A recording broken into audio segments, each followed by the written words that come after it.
Hey there, future scholars. Welcome back to our college entrance test reviewer series. If you're preparing for the UPCAT, CNU, or any other entrance exam here in the Philippines, you're in the right place. Today, we're diving into verbal analogy, part 2. This is where we level up from basic concepts and learn expert strategies that will help you ace those tricky analogy questions on test day.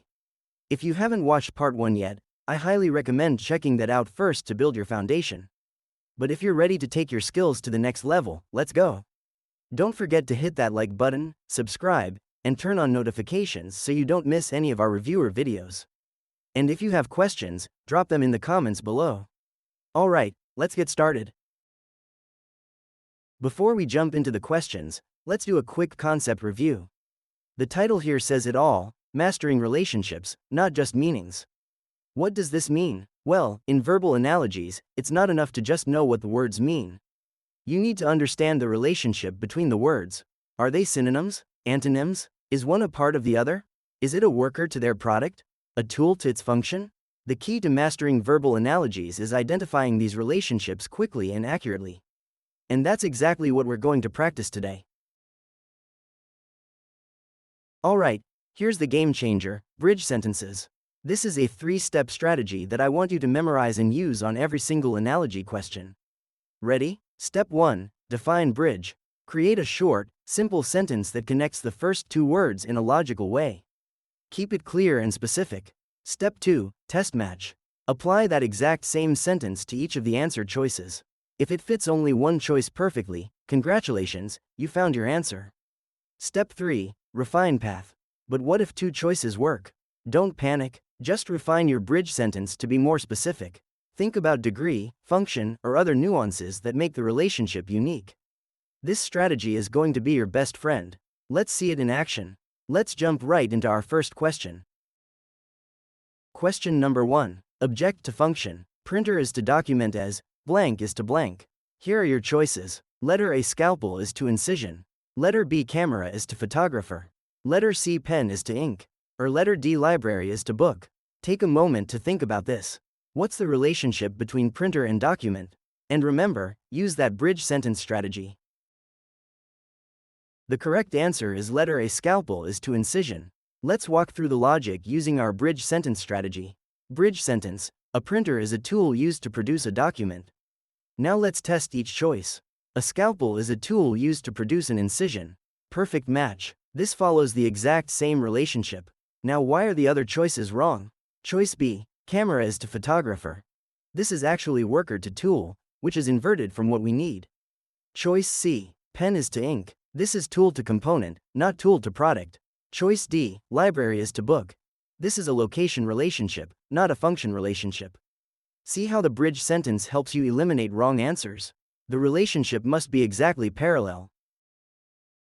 Question number 2, degree of intensity. Tepid is to scalding as, blank is to blank. And here's a tip for you. Look for the jump from mildly to extremely. Your choices are: letter A, cold is to frozen. Letter B, breeze is to hurricane. Letter C, loud is to deafening. Or letter D, mist is to downpour. Think about this one carefully. What's the relationship between tepid and scalding in terms of temperature? The correct answer is letter B, breeze is to hurricane. Here's the logic. Bridge sentence: tepid is a mildly warm state, whereas scalding is an extremely hot state. Application: breeze is a mild wind, whereas hurricane is an extreme wind. This is a perfect match. Both show that jump from mild to extreme on the same spectrum. Now, you might be thinking, wait, what about choice D, mist is to downpour? That's also mild to extreme precipitation, right? Good observation. But here's the nuance. Scalding doesn't just mean extremely hot, it implies a dangerous or destructive level of heat. Hurricane captures that dangerous, destructive quality, whereas downpour, while intense, isn't quite the same level of danger. This is exactly why we sometimes need to refine our bridge sentence, to capture those subtle differences. Next up, we have a part to whole relationship. Question number 3, part to whole. Archipelago is to island as blank is to blank. Your choices: letter A, galaxy is to planet. Letter B, constellation is to star. Letter C, forest is to leaf. Or letter D, mountain is to peak. An archipelago is made up of what? Multiple islands, right? So what follows that same relationship? Let's analyze this together. The correct answer is letter B. Constellation is to star. Let's apply our bridge sentence. Bridge sentence: an archipelago is a group or collection of islands.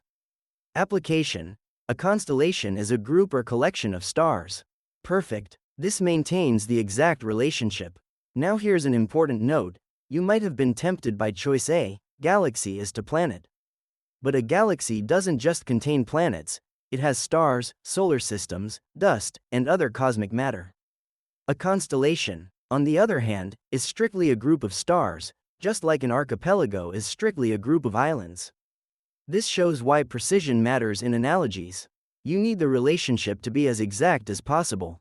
Moving on to question 4, we're going to test your vocabulary. Question number 4, antonyms. Ephemeral is to eternal as, blank is to blank. Let me give you a quick vocabulary boost here. Ephemeral means lasting for a very short time. Eternal means lasting forever. Your choices are: letter A, brief is to momentary. Letter B, flux is to stability. Letter C, vague is to ambiguous. Or letter D, zeal is to passion. What's the relationship between ephemeral and eternal? They're opposites, right? So find the pair that also shows opposites. The correct answer is letter B, flux is to stability. The relationship here is antonyms, they're opposites. Bridge: ephemeral is the opposite of eternal. Application: flux, which means constant change, is the opposite of stability. This is the only pair that shows opposites. Let's look at the wrong answers. Choice A, brief and momentary are synonyms, they mean the same thing. Choice C, vague and ambiguous are synonyms, both mean unclear. Choice D, zeal and passion are synonyms, both mean strong enthusiasm. See how important it is to identify whether you're looking for synonyms or antonyms. One little detail changes everything. Let's continue with question 5. Question number 5, worker to product. Choreographer is to dance as blank is to blank. Your choices: letter A, architect is to blueprint. Letter B, author is to book. Letter C, orator is to speech. Or letter D, sculptor is to clay. A choreographer creates what? A dance. So what's the parallel relationship here? Let's dive into the rationale. The correct answer is letter C, orator is to speech. Here's the bridge sentence. Bridge sentence: a choreographer creates a performance-based art form, which is dance. Application: an orator creates a performance-based oral form, which is speech. Now, this is a tricky one because you might say, wait, an architect creates blueprints and an author creates books. Those seem to fit too. Here's the key distinction: both choreography and oration are performance-based. A dance isn't just written down, it's performed. A speech isn't just written down, it's delivered, it's performed. Choice A and B involve creating tangible, written products.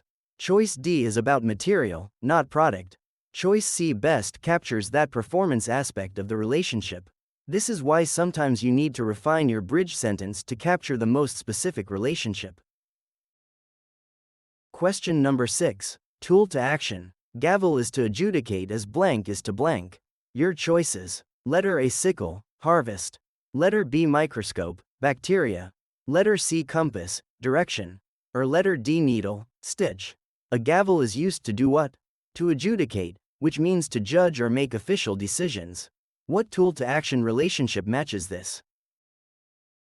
The correct answer is letter A, sickle, harvest. Let's apply our bridge sentence. A gavel is a tool used specifically to adjudicate, to judge or decide. Application: a sickle is a tool used specifically to harvest. Perfect match. Now, you might be thinking about choice D, needle, stitch. That's also tool to action, right? Yes, but here's the nuance. Both adjudicate and harvest are higher level, complete processes. They're not just simple actions, they represent entire professional functions or significant activities. Stitching, while it uses a needle, is more of a basic action rather than a complete process. This shows how important it is to pay attention to the level or scope of the relationship. Question number 7, classification. Marsupial is to kangaroo as blank is to blank. Your choices. Letter A rodent is to beaver. Letter B fish is to whale. Letter C reptile is to amphibian. Or letter D canine is to cat. A kangaroo is a type of marsupial. That's a category to example relationship. Which choice follows this pattern? The correct answer is letter A rodent is to beaver. The relationship is category to example. Bridge. A kangaroo is a type of marsupial. Application. A beaver is a type of rodent. This is the only choice that correctly shows category to example. Let's eliminate the wrong answers. Choice B is incorrect because a whale is not a type of fish, it's actually a mammal. This is a common misconception that test makers love to exploit. Choice C shows two different categories. Reptiles and amphibians are both classes of animals, not one being a type of the other. Choice D is also wrong. A cat is not a type of canine, it's a feline. This question tests not just your ability to recognize relationships, but also your basic science knowledge. Be careful of these traps. Question number 8. Cause and effect. Virus is to influenza as blank is to blank. Your choices. Letter A bacteria is to antibiotic. Letter B friction is to heat. Letter C rain is to umbrella. Or letter D water is to drought. A virus causes what? Influenza. So we're looking for a cause and effect relationship. Which pair shows this? The correct answer is letter B friction is to heat. Let's use our bridge sentence. Bridge sentence. A virus results in or causes influenza. Application. Friction results in or causes heat. This is a pure cause and effect relationship. Why are the others wrong? Choice A. Bacteria is to antibiotic. This is actually cause to solution, not cause to effect. Bacteria don't cause antibiotics, antibiotics treat bacteria. Choice C. Rain is to umbrella. This is threat to protection, not cause to effect. Choice D. Water is to drought. These are actually opposites. Drought is the lack of water, not caused by water. See how careful you need to be? The relationship needs to be precise. Cause must lead to effect, not to solution, protection, or opposite. Question number 9. Synonyms. Pliant is to flexible as blank is to blank. Your choices. Letter A reverent is to pious. Letter B stoic is to emotional. Letter C candid is to deceptive. Or letter D arid is to fertile. Pliant and flexible mean basically the same thing, they're synonyms. Which pair also shows synonyms? The correct answer is letter A reverent, pious. Here's our logic. Bridge sentence. To be pliant is to be flexible, they're synonyms. Application. To be reverent is to be pious, both imply devotion and respect. Perfect match. This one's actually pretty straightforward once you identify that we're looking for synonyms.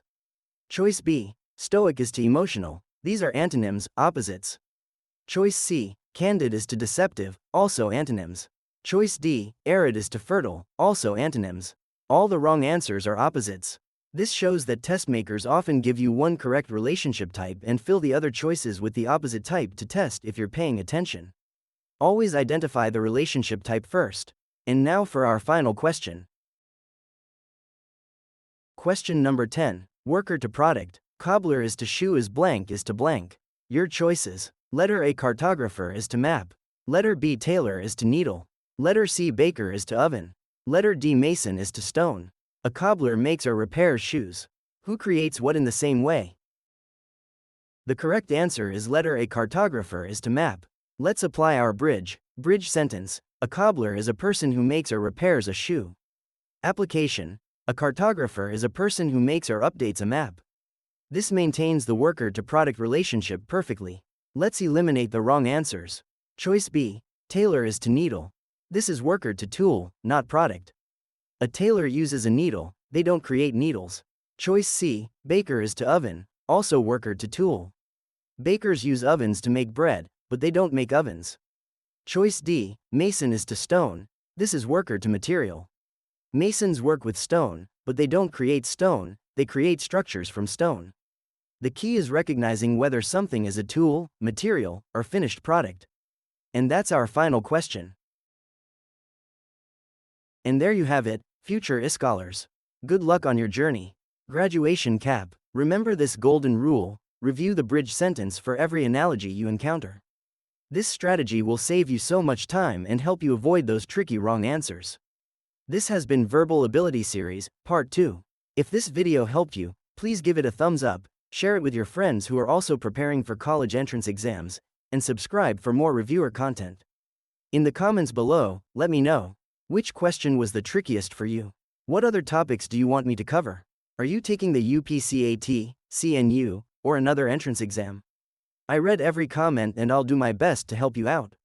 Remember, the path to becoming an scholar ng bayan starts with preparation, and you're already taking the right steps by watching this video.